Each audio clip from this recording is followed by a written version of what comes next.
أعوذ بالله من الشيطان الرجيم. بسم الله الرحمن الرحيم. اللهم صل على محمد وعلى آل محمد وسلم. بالما أبنا فايدة من المسيسان آيات كرسيك نكرا أن الشيخ أنا مرشد روحي الشيخ سعيد يعقوب دكوري دفع ينسونغلو 2019 تفسير كنا لا أني روني كرن ka akanuni balmo bela jele nimiyata alaka barka do ala inshallah an sheku bala me no sheikh Said Yakub Dukure man ko fe nem gomi mako bala dine kiti woro konna la ibsega wole aka telephone numéro la 00223 69 66 99 11 masega ka 00223 69 66 99 11. Assalamu alaikum wa rahmatullahi ta'ala wa barakatuhu. An sheku lame amina do ayatul kursi la ka alaje ala mana wala ni min no ya anyi abu fo ala o sa ayatul kursi ay fayda do di ala fayda ye ma min nafa aka chade ma mi ya ke ka umbo gla ka kila ka ke ka ma woro bo dige gono aka chako jugu mo chamai akibara nasi ama femin do anya ke ala di kama fen ya ke ala kama o be ke ala kuyi amma ni ala fe alibi ame min fo akunye adama don ku yira de meni ayi ana amba be de fo anti fo dogolen to ala ka je ni sira ka ke iyaki yere abi iyake min gama abo nyina bode awani yake ma wore fene abo mako kulni ni amma do atul kursi kono an sai na famu ni ambo falabi insha Allah. الله لا إله إلا هو الحي القيوم لا تأخذه سنة ولا نوم له ما في السماوات وما في الأرض من ذا الذي يشفع عنده إلا بإذنه يعلم ما بين أيديهم وما خلفهم ولا يحيطون بشيء من علمه إلا بما شاء وسع كرسيه السماوات والأرض ولا يؤوده حفظهما وهو العلي العظيم. أما كرفو كسرك دوان فلا وتي الله تغمند مسامنا مسامي فنتي سامولو كونو من دوغي الله فنتي دوغولو كمين دوغي الله فنتي كورونا فنتي كليبي من دوغي الله فناكرا كليبي نيا توغولي كبا حرف ناني دو أجاتي بيورو أني ووري هندوي بيورو أني ووري ala yɛrɛ de y'o kɛ sikɛrɛba de bɛ u la a bɛɛ ye lɛtiri lumière ye n'i y'a wele n'a ye ka ban dɔrɔn a b'i lamɛn aleykum salam u ye Abdul Qadir Jilani ɲininka ko ala dugulen tɔgɔ yɛrɛ tɔgɔ jumɛn Sheikh Abdul Qadir Jilani ala ka hinɛ b'a ma ala ka diɲɛ b'a ma a ko ala dugulen tɔgɔ yɛrɛ aw bɛ ka mun miiri ko tɔgɔ dogolen dɔ bɛ kɛrɛfɛ walima tɔgɔ wɛrɛ bɛ yen o tɛ ko ye ko Allahu latiri naani de ye ala dugulen tɔgɔ ye nka ala dugulen tɔgɔ tɛ nɛn bɛɛ kan dɛ ala dugulen tɔgɔ don dusukuntigiw bolo maa minnu foyi t'u dusukun kɔnɔ Allahu kɔ u b'a fɔ tuma min Allah latiri naani in dama dɔrɔn de b'a kɔnɔ u b'a fɔ ni hami o hami a bɛ dilan k'a bɛ fɔ o de ma ismullahi al-azam ala dugulen tɔgɔ kelen bɛ ka maa min dusukun fa jɛn t'a kɔnɔ nafolo t'a kɔnɔ so ɲumanw t'a kɔnɔ mobiliw t'a kɔnɔ tɔgɔ ɲini t'a kɔnɔ yɛrɛjirantiya t'a kɔnɔ fɛn min b'a kɔnɔ o dan ye ikhlasu ye ka ɲɛsin ala ba in ma ala tɔgɔ dafalen de b'a kɔnɔ n'o kulela ni latiri naani ye hami o hami na ala b'a kɛ k'o de ye ala dugulen tɔgɔ ye tɔgɔman tɛ masa min na la ilaha illa huwa bato masa foyi tɛ tiɲɛ k'a fɔ n'a kɛra jɔn ye ale huwa be singata allahumma ale jon abina mankutu do foka faraka al hayyu nyenema masa ani nyenema tigi masaba nyenema bi dembe katama nyenema tigi ya bi dembe katama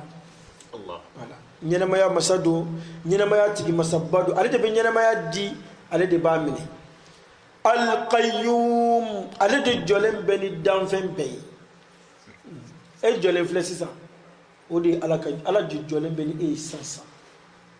fami bi bolo e jolem beni e bado tido ila ko na ye bla sai bibi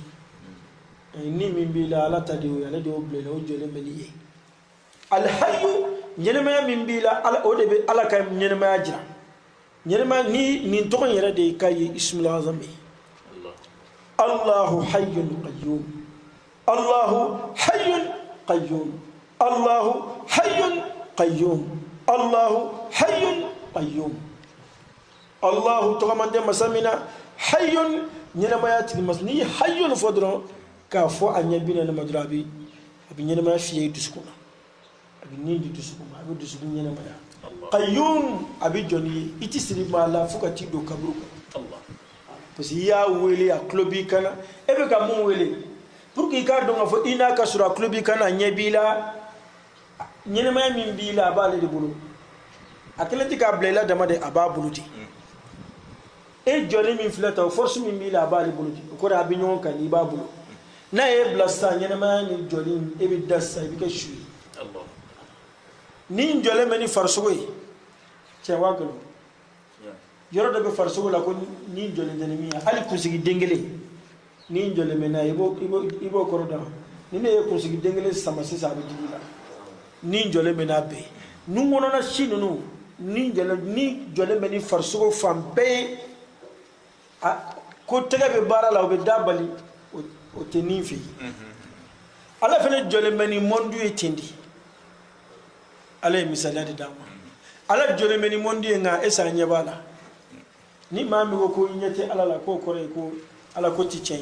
ere jolembe fe min be ka e joye nyabola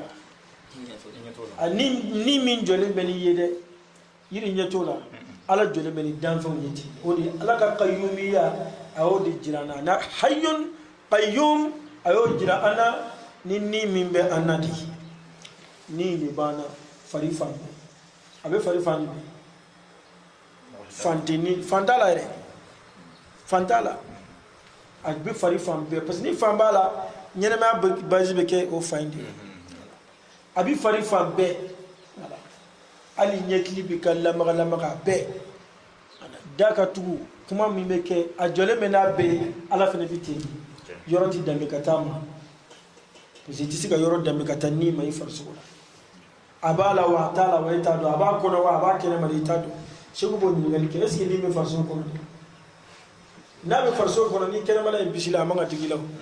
ci waga ata kuna ata kene ma jole bi na yi ko ala jole beni mondu e chugomi iti siga yoro shifo ko ala be ala bi yoro be nyene ma bi yoro ala de kene be ko nyene ma al hayyu nyene ma tigi masabado al qayyum ala de jole meni danfon be la ta'khuzuhu sinnatun gingonte ala bay menena gingola c'est fini jemi wuli sabla samolo bi du ko bi ala ti gingoti ala bay mene atari gingonti ala bay mene wala nawmun kuma tesno koma niyame ibisno ko gingola ji ala ti gingo kuma tekasno ko lahuma fembera jene ala bay tay fi samawati fem sanfara wolon blako e masa min te gingo ate sunogo est ce que ko ju kan resoro ko tu e dalim bala ka fo ala ti gingo ala ti sunogo e be ka ala wele ala e min te gingo ite sunogo ine bana e club bankana nyenyere bakun kalfaila les so de be atul kursi ko ala be ka kuma re kan pour ki gadala ale masami masa seti flenya bi na do kuma ba fo de bon dawda ni tugulane ko sebineti moblu be mbulu so be mbulu muso chama filembu dima menin dima misiga ni game ibi dalaw kama katuka ko ala fana be ka kuma yare kan ne de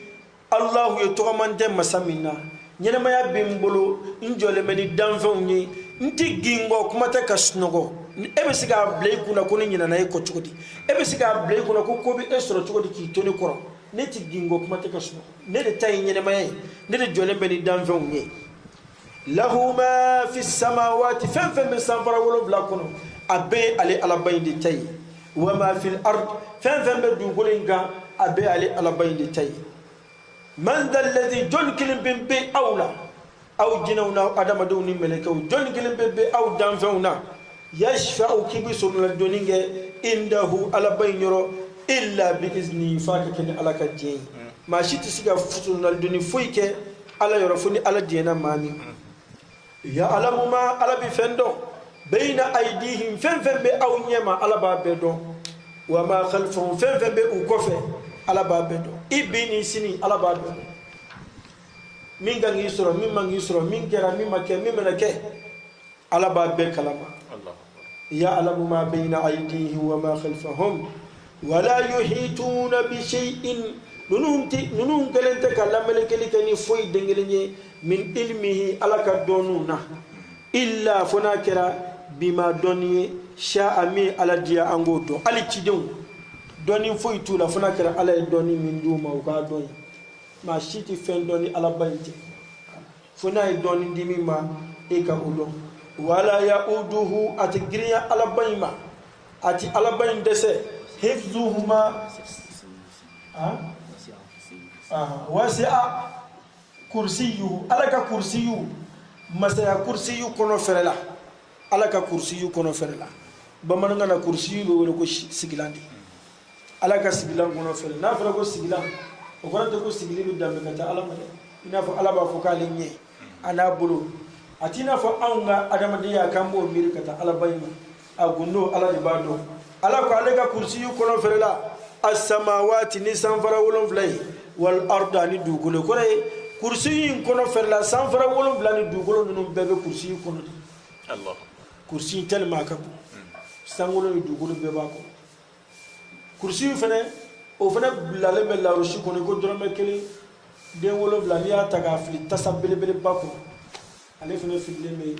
la rushi kono ti Allah ala dum arrahman ala al-arshi istawa ko hina masas sangolo tala la rushi banka wala yauduhu hifzuhuma atigriya alabayma walimati alabayn kenye sangolo ni dugolo tangali o tigriya alabayma o ti alabayn kenye e tangali do alabayn kenye ala sangolo ni dugolo tangali ma emin kenye ala ne tangali te kenye sangolo kono meleke tangali ma e ala kenye ne tangali te ala kenye dugolo ka danfo tangali ma ala kenye ne tangaliti ala kenye ala ni la bakku kalfayla nyinga dimbayo kalfayla nyinga nafulo kalfayla nyim balimo kalfayla ikam betanga ika ala ya kama kanake an gama de ay ma ndogole wuni ala mi deli ika ala ya kama ika ngoro sikanta wala yauduhu hifzuhuma sangolo ni dugolo flying tangaliti geleya ala bayma wa huwa nawma ala do alde masay al-aliyu mi masa sangoro tali korotali beka al-azim masabbatu foita kene ni ayatul kursi tafsiru dafalensa nga ayatul kursi kabule ubali di wele ko sayyidati ayatul qur'an ko qur'an ayaw be kundigi ubeka masacheba Allah aya beka masacheba mena nafa dama fo ala nafami na bora alibi anfa nanga shego ashir yakub dugul ka kitabu sebane de fo kitabu mi na mabo folo nga sebane be ka blaso kitabu abe kuma ala donka mena dama boko na ko ayatul kursi wa ta'rifu billah ko ayatul kursi ani ala don kitabu yere to koy nafa munum bala mena ndado la o san ay nafa do fo ala o nafa yi ayatul kursi ni lemuru kumuni de bi bara ñu lemuru kumuni de wolofla may be flendi ni flendo romani flen kura bara ma de ka ke flendi ibi jika ko wali may bi kala ndom bla ko ayatul kursi sebe shen bi wolofla ni wolofla iba nasibo nasiji iba kako ni ya kako ne be flengere ila lemru kumuni den wolo bla wala ma lemru kumuni den ta ani kele a kele on kele ni ya tamuru ibe murudda lemru kunna sani ga tige be atul kursi kala la shengele iba tike ba ni alafi atul kursi buana barka kama dabalo dabali shuya juguya fandaya toro ne ne kato ko tige pew atul kursi buana barka kama to ka ken ni ne ko ni nasina ka ke toro in bulle ga bonga ka bompew iba bishi ka ke nasina ibe flana fana ta iba kala ni bi fe afanga ka bunya atlemur kumuni kele on gele bi atul kursi kala la shen biu do flani wolon fla ka so ka tige Allah ni masogo ke iba kala la shen ta ani kele ka so ka tige ande ba ful blawa iba kala la shen ta ani kele ka so ka tige ni ya tige ka ban iba be bishi atige o tige be duwo ke ala iba bishi iba ni nasi nyanga minyona ni ya ni nasi nyanga minyona iba mini ngofe ibi farikuni ay dabali damana mawbe abi obanya tukuni nyele ni nyonche julibon musodo be obu dabali ka julibon bla ula na kira yoro mini ya ficini nda makaka mi aka doke kormugula ka place ayla amenen baye miniti mugay julibi jo pew fuka do kaburu kono ata miniti Allah ali chemunu ni bana kirkara ubu mine cheya fanfe fendo be wa dabali do be ba bla chewla a dabali do be cheya tunu abe wali ma be cheya mise ya ka doya wali ma be julibo cheya na nyona ni ya taw kama ba dabali chempew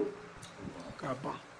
cheya go dam aka soro dabali srawdo si amba klilabi dabali jugo be feno ba bla dabalo dabali nabe julibo farskolo la wali ma be kurukuru bo ala abo beban a do titi minute bisabaka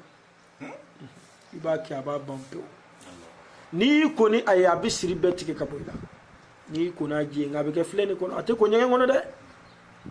ati ko nyen ngono awani ko na yoro mi kana ko ni safnei ibi ko ni safnei kasro ki ko ni ay iba ko iba mi ni sera ka dumba ka kle wolonvla o de fanga kapo wala ma kle saba kana dan kle kilima ali fanga ka buwa ka tili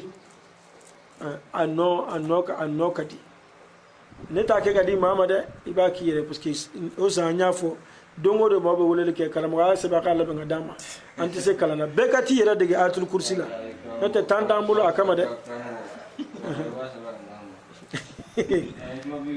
na be sabe gadi man be mi bla kana ni mishide binani de afamiyala beki de atul kursi la nunu e fenye erebe minye doki i bakun ani musoni din ani ka dembe abawo re tangana imana ke jefa wonfa ama sai ka siri mogola alni so mena ko shubago ben din gode shugo jugu ibo ke kanya shi diuma to ga kedron fen jugu fan shi ti sika gere dina da man dangi ba kunini surtout bamso kele ka dabri ala deli kuna a den dogola o do be jabi jona yoroni kele be ka ki yere beki ti yere digi atul kursi la nimin te se atul kursi la kana wole ko ka glane sablanti na glamay beka ki yere be ka manyini mami mesegi kala la wodi kay atul kursi akan aye mu'minin kelengelen be kungulo kono ma shimma nga songo do kabur kono nini aya inti kuno Allah afamiyala abe glani njogo ina dabali fawo fa aba chempew wala dabali fawo fa وكفى سوق قراءتها بعد الصلوات الخمس للأمن من النار كما يفيد الحديث الشريف كان كنت محمد كحديثا بآيات الكرسي لكافو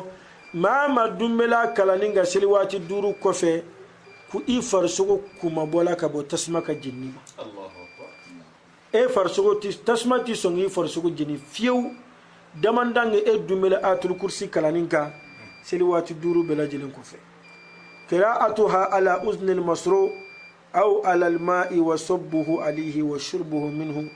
كاكلا جنا منا ما من بي مسو من بي ولا ما تشي من بي نيبا في جنا إنغا بلاكتا ibi dagara kulola ka ayatul kursi kala shen dama dama wala me bi jita ibi ayatul kursi kala ala iba bon musin kungoloka wala sa jine ngabla o temenengo sura mununu ba wala ko kala kilu ibo don kul be sura munun damrena kul huwa allah kul a'udhu bi rabbin nas kul a'udhu bi rabbil falak kul ya ayyuhal kafiruna ko o sura nani kani ayatul kursi faranyonka afana be siri betige abe gele ya wuli fenjugu feve ba adama den sura ba be wuli ka boyda ibe siga keni tomonon bulu tomonon bulu ibe tomonon bulu chama nyini ni tomonon bulu chama nyini iba chongo farakuru fula ni nyonje farakuru fula iba do ni nyonje hakle shego ni foka chaya ka chongo lu kore ka terke na foka noni ni ya noni iba dajijila ibe ani jinta iba geredala ibi atul kursi kala la shen biolum la ni wolumla kul huwa allah shen biolum la ni wolumla kul a'udhu bi rabbin nas shen biolum la ni wolumla kul a'udhu bi rabbil falak shen biolum la ni wolumla kul ya ayyuhal kafiruna shen biolum la ni wolumla iba mi iba ko siru dabali jugu janfo fen kirikara fen be aba be chencen ka bo inofe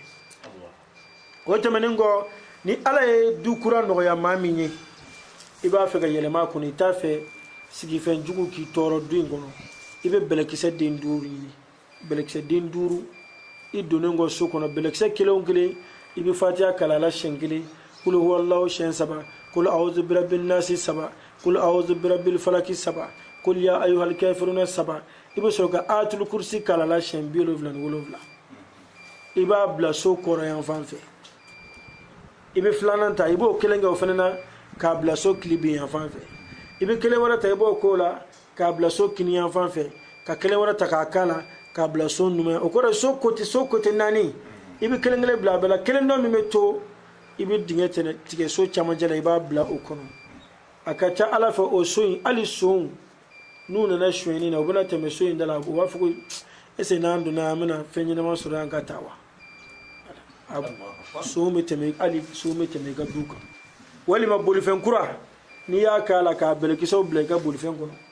ika accident bi gela surtout chauffeur kan wo jendo ne ba labe ka blo ka moblu kono munu be mobli ba boluke iba ke ka wurdala comme chauffeur in chama dalen tu yere la kan nyima manja di dalen di yere la ka fo est-ce que ne ala che kan wa ibita di ma do me daleme ma mina ka fo ala mo do ba kalala ise do mule mi bo dama ba belek se odi me ta sori ka mobli wo kono ibi ka chauffeur ke ka ban iti accident ke alni accident ke ateke accident juguye voilà problème chama bulu fena ti so ni ya ke ga dula abe du kishi sigi fen juguma ko fen ni ya so ni ba fe ala ka tanga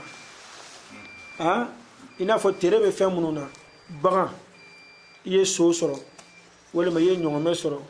wala ma ye muso ere furu isana be ako hera katabo akola juguma ngana tabwala wala ma ye butigi kura ere daile fen munu ganga bla ko ni bi tege daw ka bi atul kursi kala ula kan ngaliya ala ayatul kursi buyana barka kama ikani ngoy no ma mi fene ba fe ka atul kursi reta ka sigi aka ka ke kan lazimi ala dugulin to ko badi ba ko ke to di ba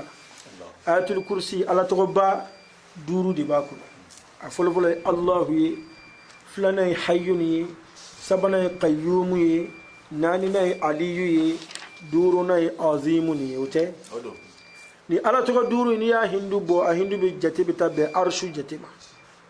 arshu hindu e juri al arsh ibaro danfen be qur'ana ya jira ka fo arshu ka bon ka teme danfen to beka se kursi ni sangolo dugulo bebe galaxy nunu bebe kursi min gono kursi fana fille me la arshu kono ala arshu ya sanfa rahman ga ala ka rahmaniya dibe abebe arshu jatima arshu jatika ngabe julma wa kelen kemefla ani biolofla wala shini wa kelen ra'uye kemefla arshu arshun ainu o biolofla wa kelen kemefla ani biolofla